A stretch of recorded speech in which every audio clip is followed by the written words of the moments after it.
6 men that women hate. There are some 6 men no woman can stand.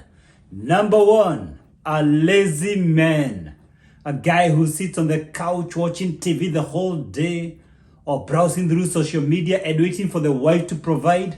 He can't even take care of the children or cook the meals. He doesn't go to work.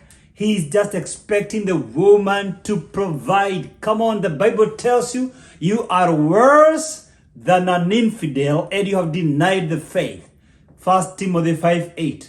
In fact, the Apostle Paul goes beyond that and says, if you don't want to work, you should not eat. You should die. 2 Thessalonians 3:10. Guess what?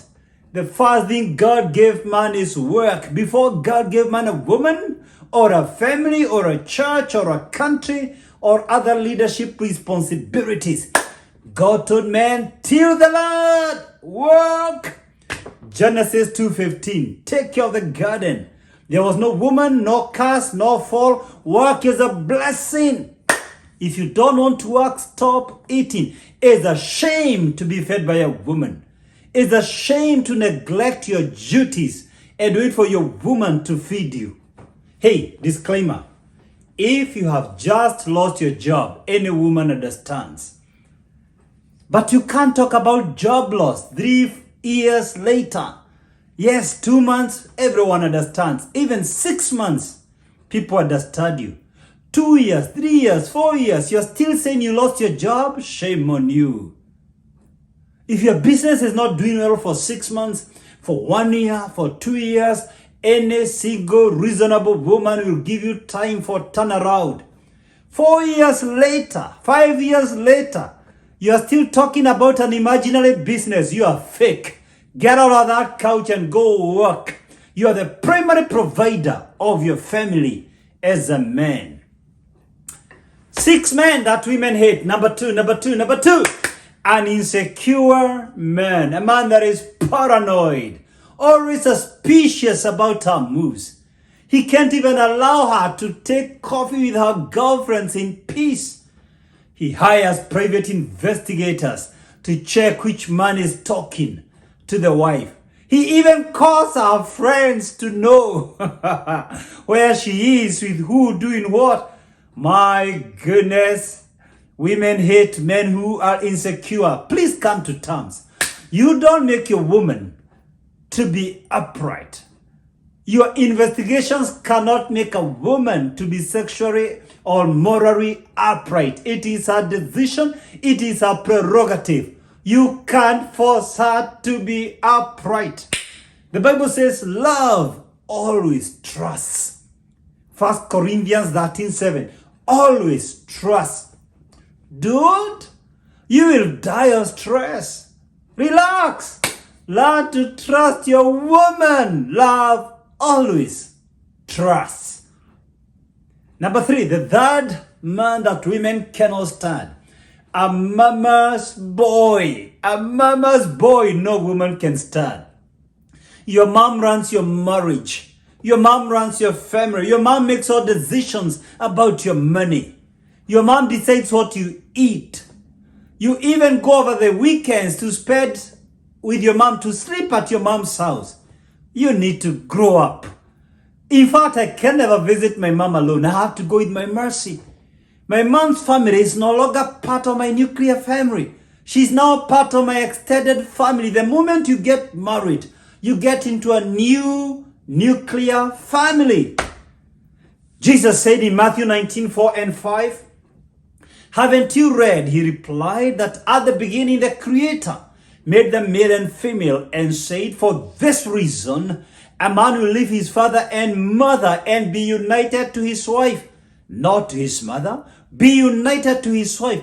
And the two, the man and the wife, the two, not the 3, not the 4, not the 5, the two will become one flesh. The man and the woman will become one flesh. Is a party of 2 people. Marriage is a union of 2 people, a man and his wife. Your children are not part of your marriage. They are part of your family.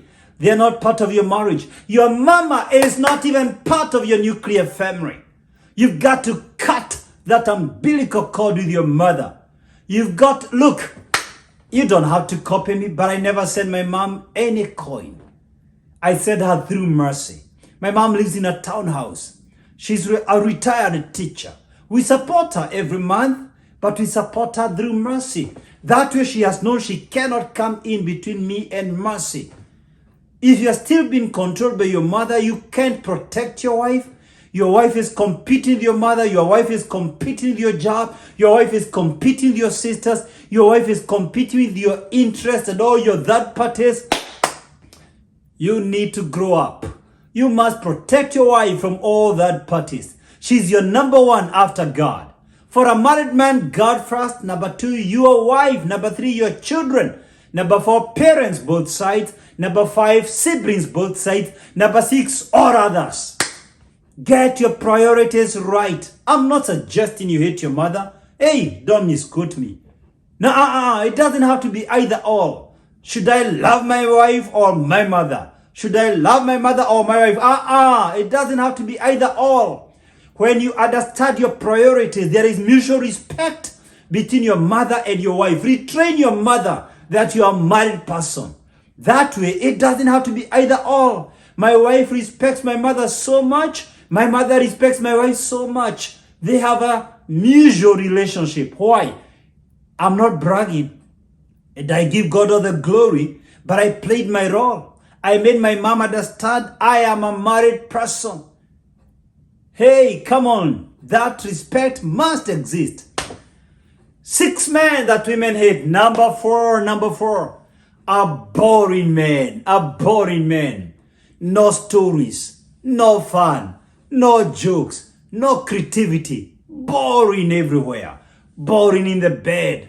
Boring in the sitting room. Boring in the kitchen. Flat. No ideas.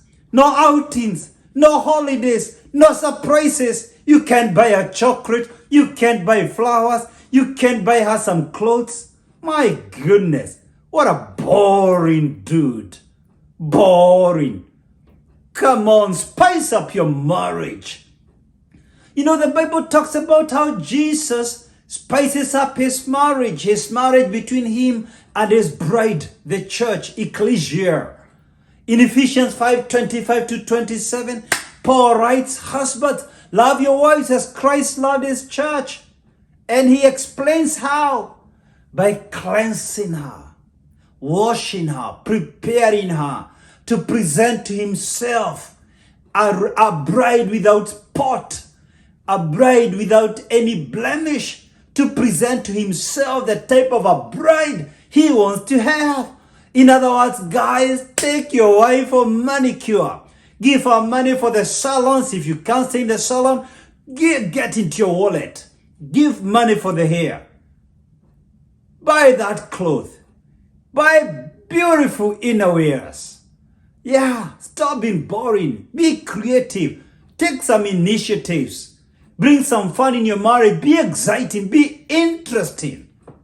Hey, number 5. 6 men that women hate. Number 5.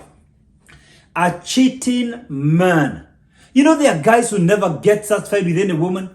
Even long before they get married, when they are still dating, they are seeing 2 or 3 women at the same time. They are seeing the woman and her friends. Behind her backs, they are meeting her friends, her girlfriends. Or they are dating a woman, then they see the sister, they begin dating the sister, the nephew, the niece. My goodness, anyone they come across at the place of work, any waiter they meet in a restaurant, anywhere, anytime, they begin dating another woman. My goodness, tell up, you're not a dog. You're not a mating animal. We are human beings. We are not driven by instincts. We walk by purpose. Come on. The Bible says, be satisfied with the wife of your youth. Proverbs 5:18. The Bible tells us marriage should be honored by everyone. Hebrews 13:4. Guess what? Anatomically speaking, your wife has everything every other woman has. From an anatomy perspective, there is nothing any woman has that your wife does not have. And guess what? Your wife is sweeter than any other woman. How do I know? Because with your woman, you feel secure. You don't feel used. You can be yourself. You can be real. You don't have to prove anything. You can try all the maneuvers without being judged, without trying to make a point. You can do all the experiments. Come on. That's why she's sweeter. She's more fun. That's why we call her my sweetheart. Stay home. There will always be beautiful women who are born. If you lack discipline, you will die ahead of your time. You will destroy your marriage, lose your name, lose your reputation, be despised by your children, and die before your time. Discipline counts. Cultivate your own garden. Take care of your own wife. What the features you're seeing in other women out there, bring them home. Bring them home. You know what? I go out with my wife 3 times a week. I wouldn't trade that for any other woman. Any other woman who wants to meet me for a coffee date, unless it's professional counseling, she can only meet me in the presence of my wife, period. My wife is by far the most beautiful woman on this planet in my own eyes. And she's more beautiful to me today than she was on our wedding night over 19 years ago. That too can be your portion, can be your heritage. Love is a purpose. Any fool can fall in love. Sustaining love, nurturing love, taking care of love, tending love requires mature people. Marriage does not work. Marriage is called to work. Make yours work. You see what you want. Whatever you focus on expands. If you focus on your wife's weakness, you will see them. If you focus on your wife's beauty, you will see it. Whatever you focus on expands before your sight. 6 men that women hate. Number 6 and the last one. A pessimistic man. A pessimist. A man with no hope, no faith. A guy who always panics at the loss of a job. He panics when there are no profits. He panics when there are little commotions, political commotions. A man with zero faith. He's always negative.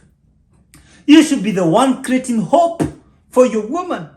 You should be the one inspiring hope and reassuring her that tomorrow's gonna be better. Tomorrow we will make more money. Tomorrow I'll take you for a beautiful holiday. Next week I'll be taking my wife to Hawaii. How about that? You should be telling your wife, hey, in 2 years' time, I'll take you wherever you want. It is your job to create hope in your woman. Without faith, it's impossible to please God. Hebrews 11:6. In fact, without faith, it is impossible to please your wife. Take on big projects. You'd rather fail big. Take on a big business. You'd rather be failing big time. Because when you take a step of faith, God is able to partner with you. God is moved by faith. Not by needs, but by faith. Faith is a point of contact between us and God. God does not answer prayers at the point of our needs. God answers prayers at the point of our faith. Over and over again, Jesus will tell people, your faith has made you well. Learn to take initiative and stop panicking about the future. Stop panicking about tomorrow. Stop worrying about tomorrow. Learn to relax and live one day at a time. In Matthew 6:34, Jesus said, every day has its own trouble. Don't worry about tomorrow. Tomorrow will worry about itself. Stop being anxious. Be a man of hope and positivity and optimism. It is hope that keeps us going. It has been optimistic that keeps us going. We don't see the entire journey. But you know what? Men of faith take one step at a time. They launch that business, they launch that project, and they trust God to make things work.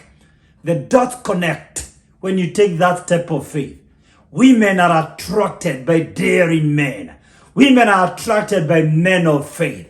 Women are attracted by optimistic guys, positivists. Come on, guys. If you learned anything from this video, share this video with your fellow men and give me a comment. Let me know what you've learned. Please drop me a comment right in this video. And remember to subscribe to my YouTube channel and to ring the bell to get notified when I upload new videos. I upload new videos every week. You don't want to miss out on my latest videos. Wow, wow, wow. Thank you very much and I love you all. Shalom.